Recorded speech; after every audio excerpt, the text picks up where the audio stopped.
Hey there, YouTube. Welcome on back to Artichoke Dip. My name is Rob, solo tabletop player. And in this video, I'm going to get into a game system that I really am enjoying, and that is the Forest of Adramon, which is Hexplore It. If you're not familiar with Hexplore It, we're going to get into that. This is volume 2. So I'm going to get into what I like, what I don't like, and how the game stacks up for solo play, replayability, is it worth it, so on and so forth, all those questions. Now, before I get into this, a little disclaimer, there's tons of videos out there about Hexplore. Hexplore's been out for a while, and I have just recently discovered it, so I'm going to get that out of the way. If it seems like I'm a little late to the punch, well, that's kind of why. But fair enough. Let's start out where Hexplore It started, which was Kickstarter. So I think that's why a lot of people may have missed out on it the first time around. If you're Kickstarter backer and you purchase most of your games from Kickstarter, then you're probably well aware of it. But if you're like me and you don't do Kickstarter, you're kind of not. And this one currently is available at retail, and I'm seeing it everywhere. Now, something I can't make heads or tails out of with this game that just makes no sense to me is the fact that when I saw this, it was about $70, and I was like, I was hemming and hawing, and I'm really not wanting to purchase many more games unless they're really good and I know it's something that I'm gonna really want to play. So I was on the fence with this one, so I picked it up, and actually I'm happy I did. But then I noticed the price inflated and it went up over to $100, and then I just checked it before making this video and it's down to like $62, and then tomorrow it's going to probably jump back up to however much, which doesn't make a whole lot of sense to me. I'm just grappling with that. And the other thing is the rest of the box sets they have out there are just extremely expensive. You're looking at about $100 to get yourself into the original very first game, I guess you could say, story, because they are put out in volumes. So it would be like your first introduction to the world of Hexplore It is the Valley of the Dead King, which is more like a I'd say more of a traditionally fantasy RPG game, to where you're going to see more of your classic character tropes and encounter tropes and stuff like that. Whereas with this one, the Forest of Adramon is it's a little bit different, to say the least, but nevertheless, don't let that scare you away from it. So right off the bat, first thing is the pricing. I think the price is set too high for what it is, but on the other hand, the replayability. This game has a huge amount of replayability. As a matter of fact, you'll probably never really... honestly, one set will keep you entertained for years. And then, of course, there's more out there than that. But enough of the rambling artichoke. Let's jump into the brass tacks of things and get down to business. So, first thing is that I do really like about this game, and it's something, well, a lot of games nowadays are suffering, and that's good artwork. Now, granted, the game is where it's really at. That's where you really want to be entertained, and you want the value add is the value of the game and how well you enjoy it. But nevertheless, part of that experience too is the art, and I have to admit, they have some excellent art. And I mean, this really does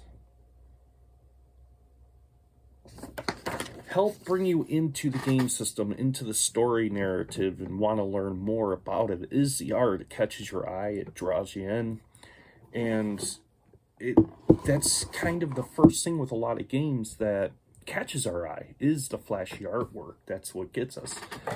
So, for right off the rip, I have to say, with the game system, I love the art. The art is fantastic. They have not really skimped anywhere on the art that I can see, but like I said, there's more to a game than just art.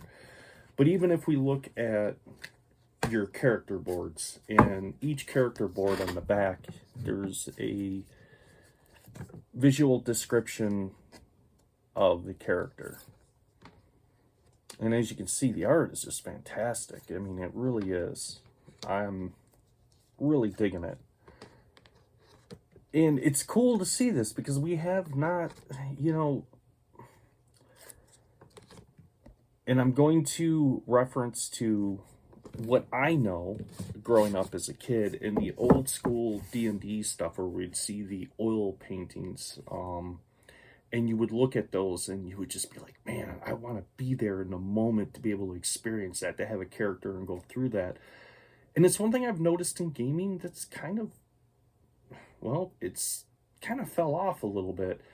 And now we're left with more just computer generated, cartoonish type of images that's given to us. And I think part of that is a lot of gaming companies we see now today, they're not ran by gamers anymore. They're ran by corporations, and they're all about money and profit. So a lot of that probably has to do with it, to where when you actually have a gamer overseeing all of this, they want top-notch art. They really want you to be immersed as much as possible into the game system as you can, and the art only helps that even more. So, you know, hey, that's a real one-up for me. I have to admit right off the rip, the art in here is just absolutely superb in my opinion, and it's just excellent. Now, how does the game add up? What is Hexplore It?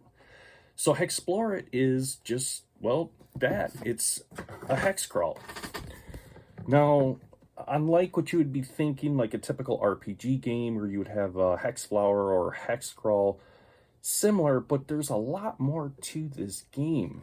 And this really, how do I put this? It has RPG elements, but it's really not an RPG game. This really isn't a game where, if you were to play Pathfinder, D&D, or Palladium, or any type of RPG system like that, Traveler, we'll use a few examples, you're going to create your character and advance your character, and over time, the amount of game sessions you have put into it and the upgrades that you have done to it, you're kind of attached to that character. That character means more to you now than it did just basically stat block information as it was in session number 1.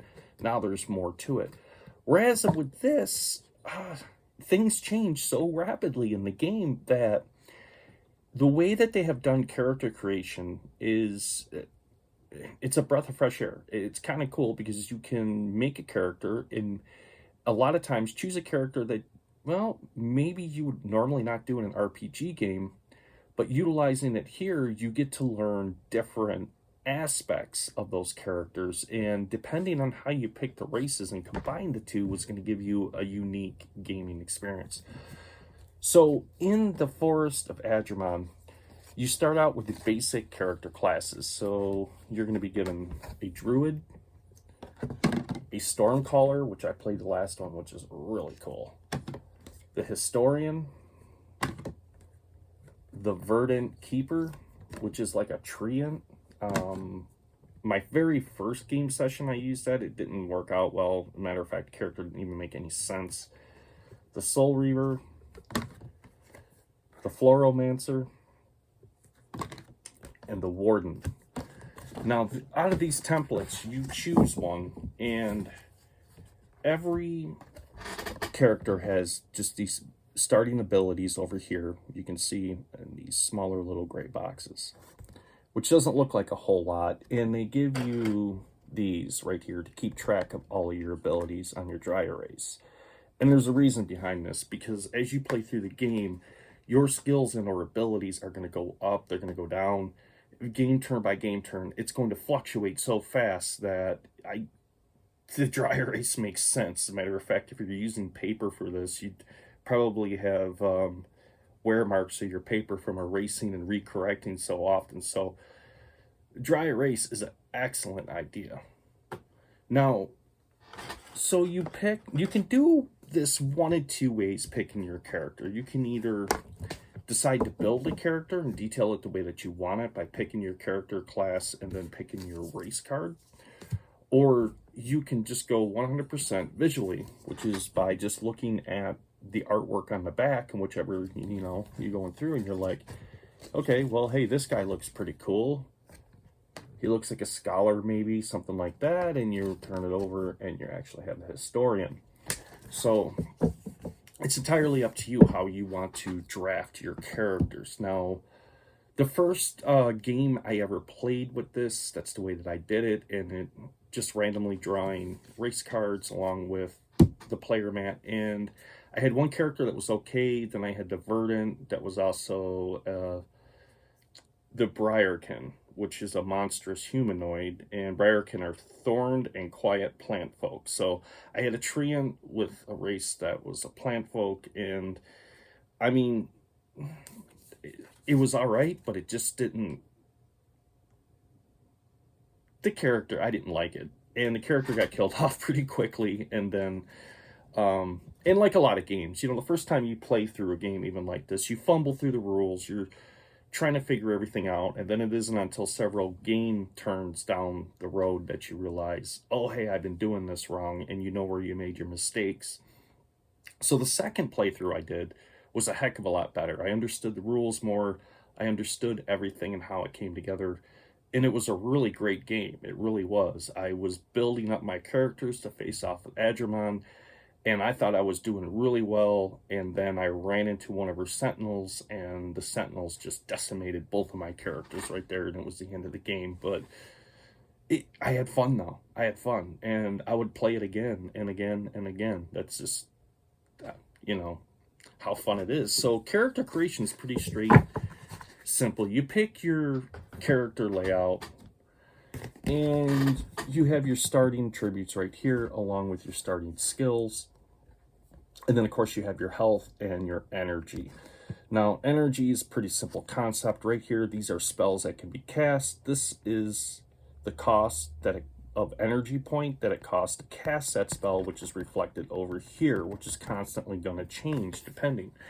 And, of course, there are other attacks that will affect your energy and your health, or both, or your skills, or your abilities.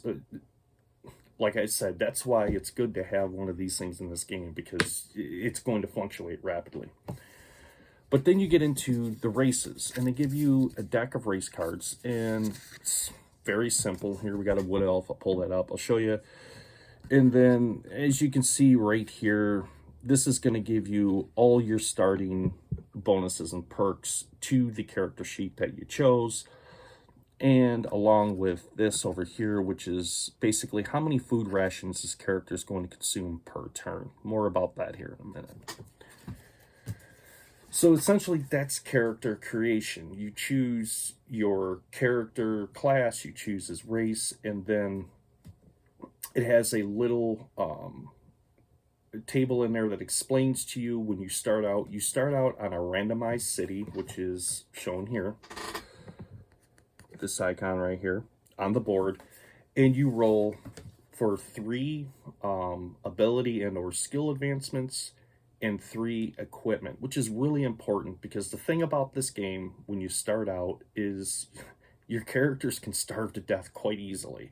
As a matter of fact, I don't want to give away too much. I want to wait as we get more into skills, I can explain that to you. But okay, so the overall, I should say,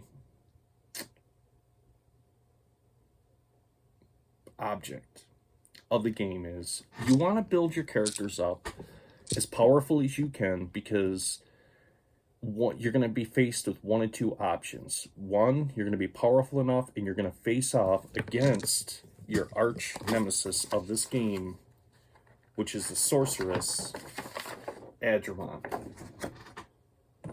which you can see right there. Okay, so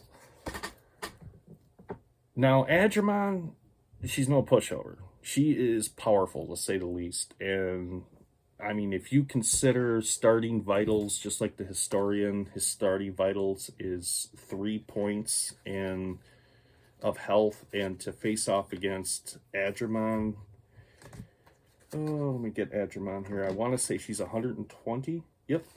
She has 120 health and 120 energy. So, I mean, just the spells alone, 120 points at her disposal to cast as many spells as she wants is just ridiculous. So you can see where it comes in. You want to really focus on building up your resources, advancing your abilities, your skills, and all that for the final showdown. Now, here's the other end of the spectrum on that. So every single turn that you take, let me get to my battle map here, because it'll be much simpler to show you there than it will be to try to explain it to you, if I can find it.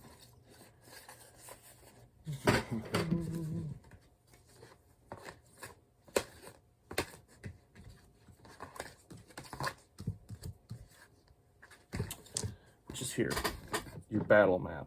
Now up here, this little insignia is for Adramon. And then if you notice on the outside of this hex, there's these little boxes. Every game turn, you're going to shade in this. So every 6 turns, she's going to gain a power level. Now at any point, if her power level is equal to or more than any of your character's skills value level, at that point your characters are mind wiped and you lost. The game is over and it's time to start again, or you're going to face off with Adramon. That's just one of the 2 options you have. Now that is the overall theme of the game, of what you are trying to work your way towards. But there's so much more than that. There's so many aspects to this game that is just amazing to see. Now the game is played over a series of rounds. In the first round that you have, and it goes into movement, and there's different I'm going to say ways that you can move, whether you want to move cautiously or you want to do a forced march or so on and so forth. Different characters have spells that can enhance movement. Like I said, there's a lot to unpack with this game. But your game is played out on your starting hex grids like this. And you're going to have 4 of these grids that are going to be set up. And you can set them up any way that you want to. And typical movement is 4 hexes per turn. Unless you're moving cautiously, then you can choose to move 1 hex. And I'm getting a little too ahead of myself, but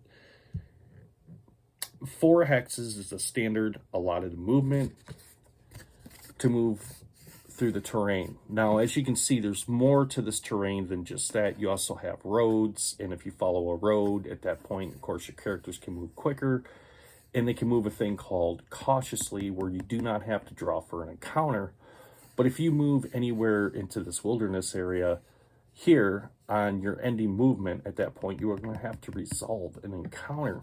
And some of them can be good, and some of them can be really, really bad.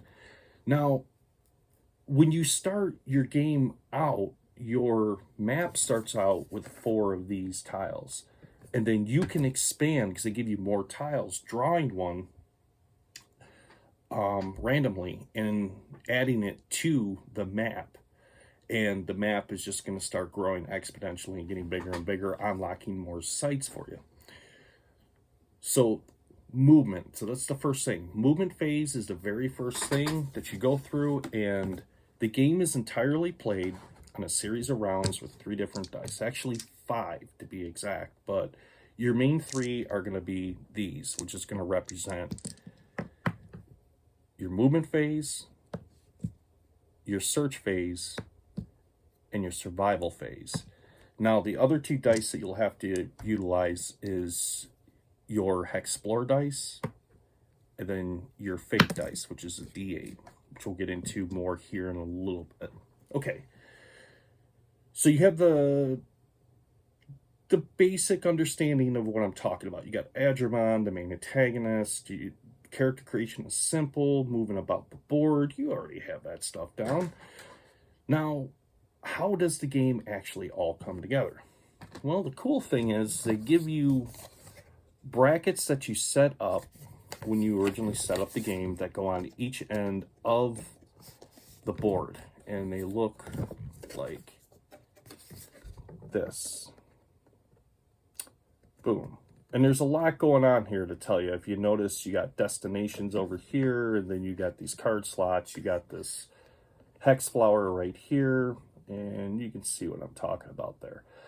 Now, when you go to do movement, you have to roll against your exploration skill. Now, if you meet your target number or below it, you are successful. If you go above it, you have failed. At that point, you are going to roam. Now, you roll on this, and depending on the numeric value that you hit, will determine on your hex map, even though, let's say, you wanted to go to this city up here, now you may be heading off into the wilderness over here, which A, is going to derail your plans, B, will get you to the second part of the board, which is this right here, which is our circumstances board. And your circumstances is where your encounters come from. And as you can see, it reuses the Hexplore die. These are numbered 1 through 5. The hex, if at any time you roll a hex on your die, at that point you're going to draw randomly out of the deck of cards, not the 5 that are laid out in front of you, that where you can kind of pre-plan. You can kind of look at what's coming up next, and you have an idea of how you can prepare for that, whereas when you draw out of the deck, you don't know. You're getting whatever right at that moment, and this is your new issue to deal with. So that's where your encounters come in, and it's pretty cool. I have to admit, some of them were really good, and really helped you out, boost abilities. Others were just horrible. I mean, they're just nasty encounters that you have to deal with, and they have special effects and all kinds of stuff that goes into their attacks. And like I said, there's a lot to unpack with this game. Okay, so you got the basis of movement, and then what can happen if you don't hit your intended skill target. At that point, you randomly move across the board, and you're lost. Your party is just basically lost. Now, how they suggest that you do this, there's 2 ways, and I have found, I tried it both ways, playing just one character, and it was, to be honest with you, I was way underpowered. And then, as they suggest in the solo rules, when it comes to movement, you should really use 2 dice if you're playing a solitaire character, or have 2 characters. I recommend 2 characters because then you can combine their navigation rolls, and the way that it reads in the rules, if you have 50% at least of the members of your party that have succeeded, then at that point you will succeed the roll. And obviously, if there's more than 50% that have failed, well, you're wandering. So it really does help save the day with that aspect, and I really do recommend running 2 characters through it. Now, the next thing, once you reach your destination, you've done your movement, and you're going to roll your yellow die, which is going to be your search roll. And if you're successful, you find 2 gold, which this is really important to know, because you use gold to upgrade your character. You can buy rations to feed your character, which I just explained is really important because your character can starve to death quite quickly in this game if you're not careful and you're not on top of it. You can also upgrade your health, your energy, any of your skills, or your abilities. And if you look right here, you'll notice in each one of these hexes it has a numerical value to it. That's how many gold it takes to move up that ability to its next rank. So as you can see, it's very important with movement and that you do find gold, because gold is going to make everything possible for you, from feeding your characters to upgrading your characters, advancing your skills, because you have to keep an eye on Adramon's power level, because if you let that slip, well, game is over. Your characters are gone, you lose the game, so on and so forth. You get the idea. So, but search is also used for more than just searching for gold. It's used in other aspects of the game and the mechanics that it'll use to ask you to make a search roll test, gaining gear, so on and so forth. And I'm just scratching the surface. I am just talking about the basics of this game. So now the third step in your turn is going to be your survival roll. And on your survival roll, let me pull that character sheet back out again. Right here, this skill trait, you have to roll your blue die. Now, one of two things is going to happen. A, you will succeed and you do not have to use any rations. So your characters camp, no rations are used, and then you move on. Or you fail and you start depleting your rations. Now, as your rations deplete, and as you can see, it's got a tracker bar right here. So depending on like how much food you have, so your first stage is your energy. When you are out of food, you can no longer use your energy, and energy is what powers your spells right here. So that's only going to limit you to physical attacks or blocking only, because everything else will be unavailable to you. The second stage of starvation, if you will, in this game, is it allows you to do another skill roll test to see if you can actually locate any, to see if you can save yourself, basically. That's what it is. It's like, this is your last and final chance. If you don't get this, then you're done. And then, of course, on the next turn, if you have not gotten any food at that point, well, then you just go to the third part of starving, which is a little skull, which is death. Your character is dead. So you can see there's a lot of management going on. There's a lot going on in this game, and just the basic turns that you can take and what you have to keep an eye on. And another reason why you want one of these, because rations are go up, down, up, down, up, down, just rapidly, depending. And it also depends on the encounter, too. The encounter can attack you and possibly do damage to your health, but also take X amount of rations out of your supply as well, which just, I had that happen to me. It was horrible. It's just horrible. So that's another aspect of that. Now, when it comes to, I've covered movement, I've covered searching, I've covered survival, the important thing about survival. Now, combat. Combat is pretty fairly simple in this game for the fact that, let's grab a circumstance card out of here, because I haven't got into the decks yet, but just to explain it right quickly. So, this what I pulled up right here, which is a moon claw. You can see right there, it's got these 3 different brackets. And of course, we're going to use the Hexplore dice again. And then your essential information you need to know up here, which is going to be your health and energy. So you'll figure out what you want to do on your turn, how you want to deliver your attack. And at that point, you figure out your point base, how many points of damage it's going to do. Then you roll your 6-sided die, and it's going to resolve the attack that they're going to do. Now, sometimes, I'll tell you what, these can be pretty brutal. And a good example right here, if you're to roll a 4 through a 5, and you can see right here in this center bracket. Now, this does dual targeting health, and the target becomes drained. And, of course, that does 5 points of energy damage on top of that. And so what does that mean, drained? Okay, so what drained means is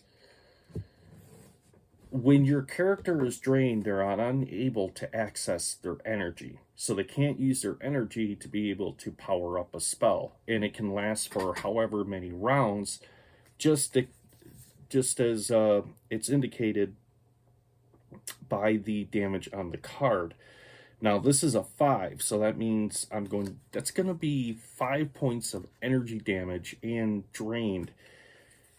But it's not telling you how many, so that's good. That means it's going to last 1 game turn round, and then it'll fall off that condition until the next attack. And then that's the way that combat moves, depending on how many characters you have. So let's say you have 2, and my first character was attacked and received the dual target health. Each target becomes drained right here. My next character is going to do their attack, and then the dice is going to be rolled, and there's a possibility there's a completely different attack that will be affecting that character. So it'll be just another headache that they have to deal with and you have to resolve. Now, mind you, this is all solitaire. This is a cooperative game. This game runs itself. It just goes in a series of game turns, and as you go through it, yeah, it's like, how far down the rabbit hole do you really want to go? Because that's where Hexplore it. That's what it seems like to me, and it's a good game. I mean, you can see the smile on my face. I'm loving it. Now that covers your combat. Besides combat, there's many other things going on in this game. For starters, you have your destinations. Your destinations are just that. They are quests that are marked on the map, and when you get to that quest, it has a card that is associated with it. The card will tell you exactly what you have to do in order to achieve this quest and what it's going to require of you, and then once it's done, the rewards that you are going to receive from it. Now, on top of completing quests to build your character up and gain treasures and powers, on top of that, you also have something else going on in the game as well. And that is, of course, your conditions. Now, your conditions, which are marked by an exclamation mark on your board, and they give you a deck of condition cards to use, is just a compilement of encounters and different various actions that can take place within your storyline, be it interacting with NPCs, interacting... Now, when I say NPCs, I'm not talking like an RPG aspect to where you're going to have a full range of dialogue, we'll say, because you really don't. What you have here is it's going to give you a brief description. Let me see if I can find this. Right here. This is the one that I got that was really cool, and it's actually an event, which is called the Helpful Nixie. And so you saved the clever Nixie from being eaten by Anaria's spiderlings. To repay you, she has offered to help you on your journey. The Helpful Nixie aids you while you navigate the wilds as long as she is alive. At the end of each skill phase, if you are within 1 hex of an event location, you may immediately move into it, which is cool. It's giving you extra movement. So what this means is if my character's movement has only allotted me to move to here, but I'm clearly next to the city, with her, I can just automatically, for free, move into that city. And that's a cool little thing. I have to admit, this card helped out quite a bit. And just to give you an example of, and I haven't seen this whole deck yet, so I'm still excited myself to see what else is going to be in here. But give you an example of what you're dealing with here, that's what I refer to as an NPC. And then, of course, you just have encounters, you have traps, you have all kinds of horrible things that can happen to you containing inside this deck that add into the game, and you just never know. You never know how it's going to play out. But so you have your encounters, which is right here represented by your circumstances. And then you have this, which these two symbols, this being your quest, which I just talked about, your quest cards, and then your fragments. Now, when it comes to fragments, you want to collect fragments in order to put certain relics back together that are offered in the game when you initially set it up. And by obtaining these relics, they give you uber amount of powers that you can add to your character, only to help you defeat Adramon towards the end. And even that onto itself, I have to admit, because when I was playing, I said, man, you could have a whole entire game of just collecting relics and taking Adramon right out of it, and you would have the same experience with Hexplore It. But the difference with Adramon is you constantly have this clock ticking in the background, which is making you make a decision when it comes to your gold. Should you buy more food rations, or should you update skill ability? Because if you update a skill ability, depending on how far ahead you are of Adramon, this could get you another anywhere from 6 to 12 game turns before the inevitable happens. So it gives you a lot of choices to go on from there.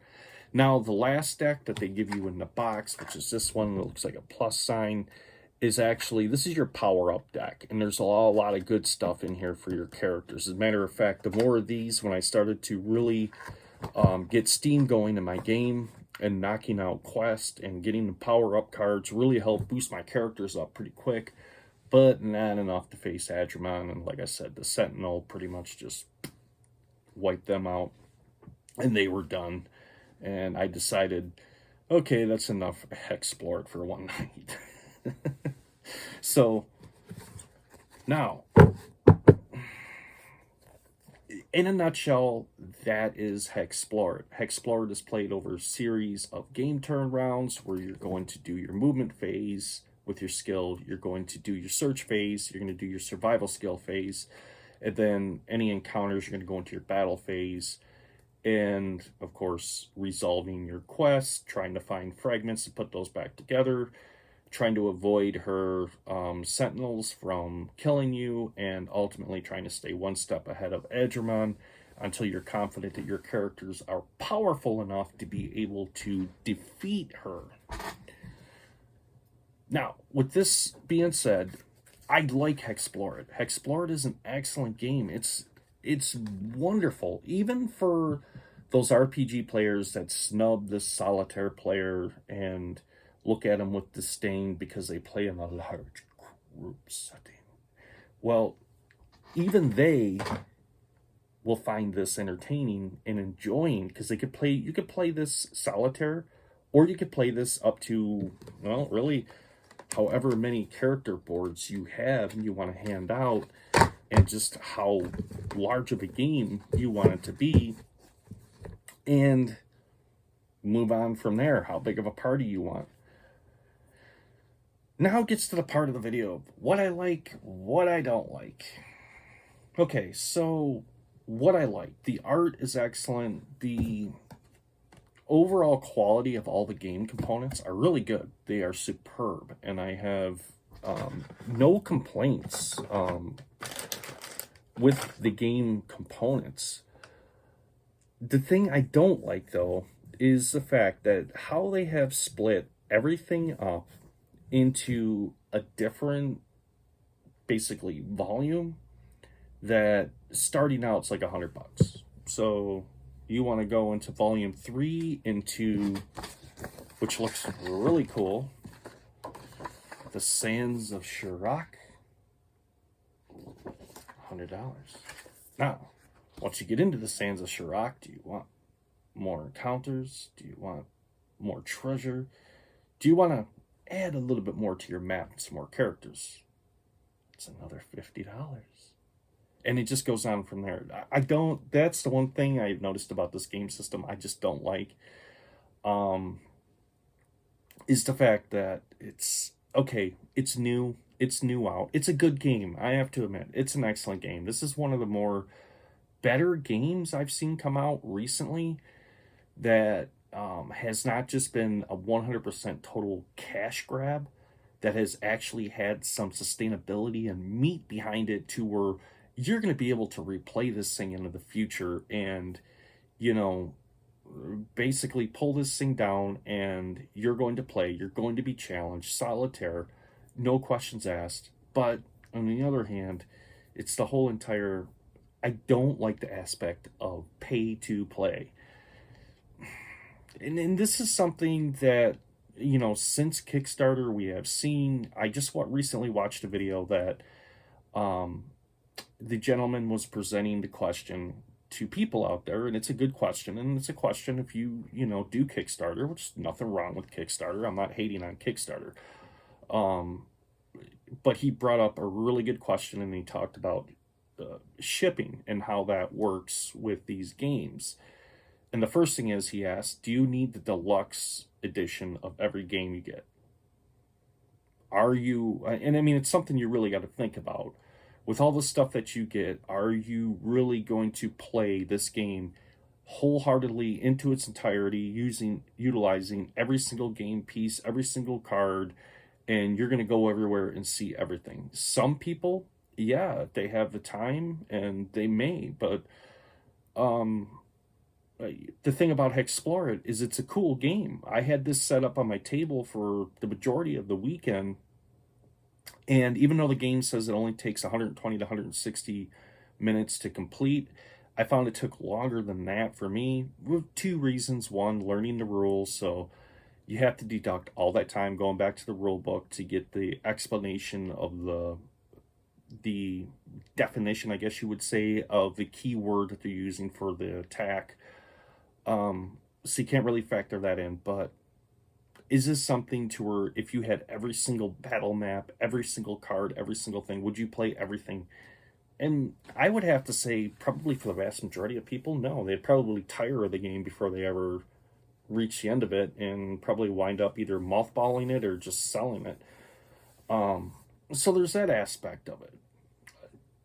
Two, it is cool that they're moving along with volumes.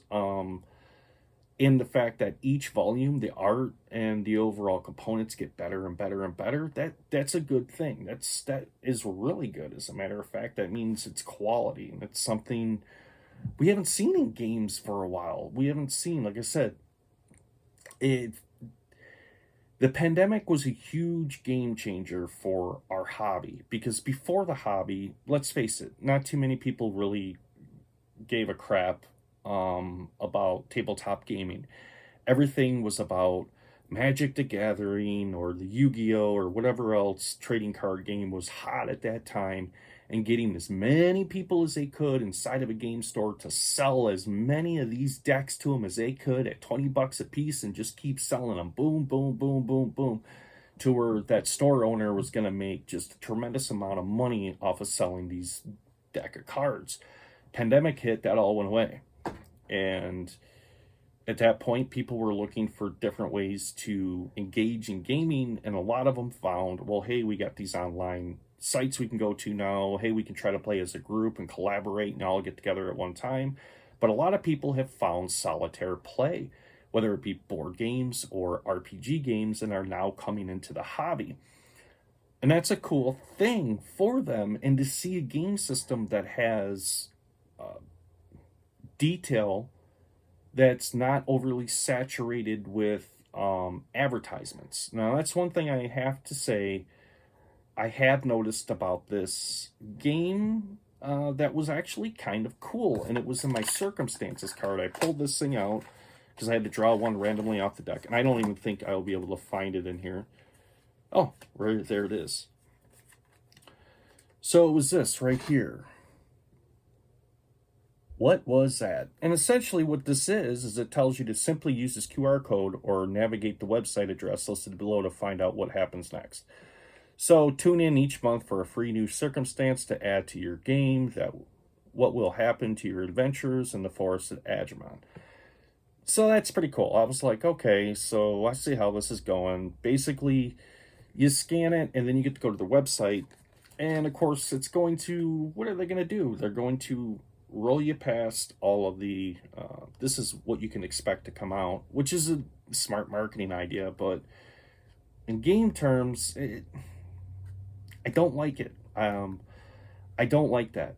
I would rather had a encounter card, or rather had something else in place of this to add into my game, rather than been given a breadcrumb to follow back to their website to just be advertised to even more and not really having any resolution. So I don't like that. I don't like that type of marketing. And granted, I think, there's not a whole lot you can really do about it, right? I mean, it is what it is. It's a cool idea if they do keep it free, but more and less, I think what it's going to lead into is they're just going to show you more of these different encounters and objectives that are going to be put into add-on decks to be able to add to your game. And I think that's all that breadcrumb is really for. Like I said, it's a smart marketing type of nuance, I'll say, that they put in there, but I would have much rather preferred had an encounter or something else in place of it, but I digress. So what else do I not like? And that's hard. I have to say what I don't like are a lot smaller than what I do like. The cool thing, I have to admit, this is not a miniature type of based game, even though it advertises a miniature. So it gives you one Reaper mini that you'll have to base yourself and paint yourself, and you can move across the board. This is the icon that represents your characters on the hex map. So as you move through, all your characters move as a group, and they all move on the hex map like so. And then, of course, we get to Adgermon's, I call it her Citadel. You can call it whatever you want to call it, but this is Adgermon's play piece right here that dominates one part of the map when it's put on there. And then when you go to face her, you go through each of these hexes right here, which offer a different type of challenge before you actually reach Adgermon herself. So that was a cool little detail that they put in there. Haven't even got to that yet. Like I said, her Sentinel seen to that. But the other thing I have to say I do like about the game, and I know this is going to be a little bit of a long-winded video because it's, we're already 47 minutes into it right here, but the thing I did like about this, now they give you your rule book, which is, it's a rule book. Most part, it's kind of vague, and really, you don't even actually need it. Besides setup, once you get setup down, which is very simple, everything else is resolved on these quick access cards that they give you, which are two-sided like this. And a lot of them, everything you need to know about playing the game is right here on these cards, which is really cool. And they also, too, are same thing with dry erase. You can write on them, underline, make your notes, whatever you have to do. Then when you're done with the game, just erase it and throw it back in the box and you're done. But that was a cool idea. So rather than, constantly flipping back and forth through a rule book, they give you these, which are quick reference charts, which you can go right to it and get your definition. And it just helps speed up game movement. And I like that. That is really cool. And also, they do the same thing you see repeated when it comes to the boss encounters in the game as well. I'm going to use the Citadel as an example. It gives you its base stats that you need to know. Then at that point, you're going to roll the fate die, and it's going to choose one of the power attacks that it's going to use against you. But more so than that, the cool thing about how all this stuff comes together is it all goes back to this. And you'll use this more so than you will anything else. The battle map, which I know it looks like rather overly complicated, but it's actually not. This side right here reserves this for your enemy's power and health to help you keep track of that through the battles. And then at the bottom you have this. This increases the difficulty of the game. Now they recommend everybody start out down here. Oh, I'm sorry, down here. which is the beginner, which is no changes to vitals or damage dealt. Now, I had found a sacred shard that I had equipped to my characters my first play around, and the thing that stunk was it added all these great little bonuses to my characters, and it was great. But the bad thing was is every time Adramon gained another power level, at that point, you'd move further up in the game difficulty. So by the time I faced the Sentinel, I was like here, which I think was, yeah, it was like plus 40 to the starting health and energy. Now, the health in this is something that they call a soul shield, which means it's powered by magical powers. It doesn't really have a beating heart because, after all, it's a sentinel. It's a mechanized, like a construct. But you have to take that value and times it by 6. So 40 times 6, there's its health. And then, of course, its power, ramps up to 56 energy. And considered it only costs 4 points of energy for it to cast its spell, yeah, it's a force to be reckoned with. And that's what my characters faced in the end. And mind you, going into the battle, which I thought was pretty good, they had 12 health each. And I was like, woohoo, considering, they start out way less than that. Just proved to... It was one game turn. My Stormcaller and my Druid both were able to do damage, but then the damage dealt back to them, they did not survive, and they were done. So, that was sad. That was quick. But I wanted to talk about this, the Hexplore. It's a really, really cool system out there. Like I said, this isn't an RPG system. So if you're looking for more so of a story-based RPG system, Hexplore, it's really not going to be for you. But if you're looking for a cool game that's going to give you equal parts of strategy, solitaire play, character, and I'm not going to say development, because you're really not developing your character. You're actually you're trying to power up what you already have. So resource management, I'm going to say. So we'll say strategy, solitaire play, resource management.